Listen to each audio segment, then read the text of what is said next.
Hola, buenos días chicos. Bueno, armo este videito para los que no pudieron estar en el Zoom, para contarles qué es lo que se habló, porque no logré grabar la clase de Zoom, todavía no la entiendo bien. Bueno, yo les había dejado la última tarea, que vean un video sobre la extracción del petróleo, la obtención de las distintas fases del petróleo, ¿sí? Que esto se hacía a través de una destilación fraccionada, en el cual ahora les muestro la imagen.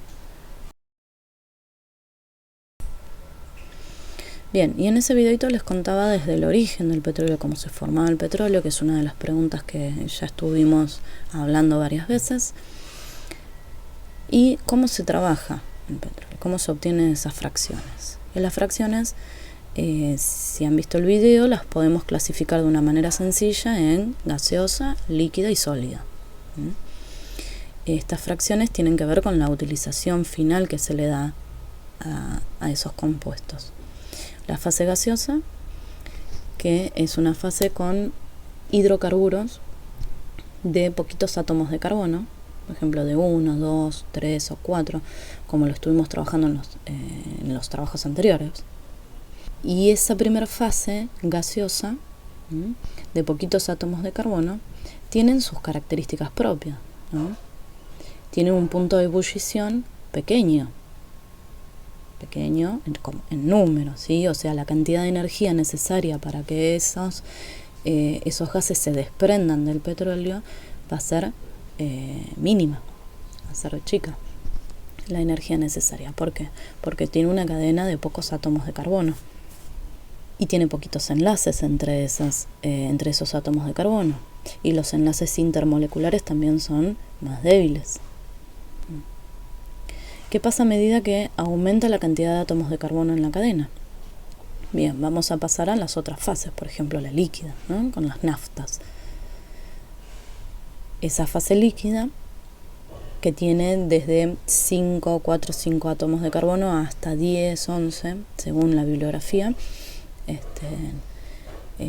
esa fase líquida va a tener una atracción intermolecular más fuerte que la fase anterior.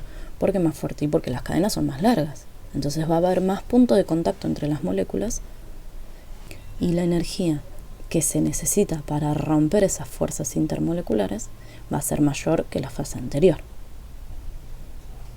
Y con este mismo análisis podemos hablar de la fase sólida, la fase que tiene los hidrocarburos de cadenas carbonadas larguísimas, de más de 30 átomos de carbono, que son los asfaltos, por ejemplo. Entonces, siguiendo ese análisis de los gases, tienen hidrocarburos de cadena corta y tienen poquita fuerza intermolecular. ¿Cuánta energía voy a necesitar para romper esas fuerzas intermoleculares? ¿Más o menos que en una fase sólida, donde las cadenas de hidrocarburos son larguísimas, hay muchos puntos de contacto, entonces las fuerzas intermoleculares son mucho más fuertes? Más o menos energía. Bien, otro punto que les pedí analizar era la viscosidad de estas fracciones.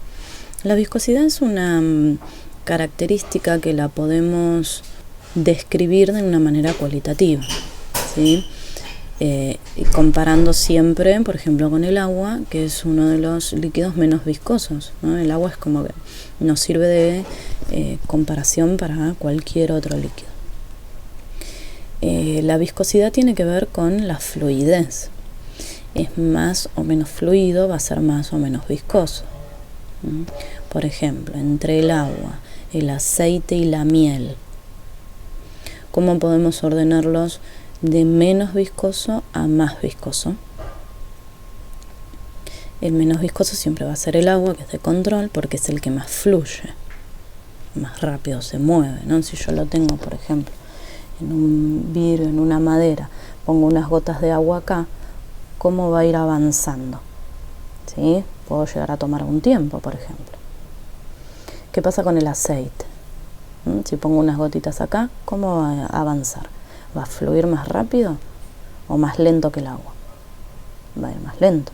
entonces va a ser más viscoso, porque le va a costar más.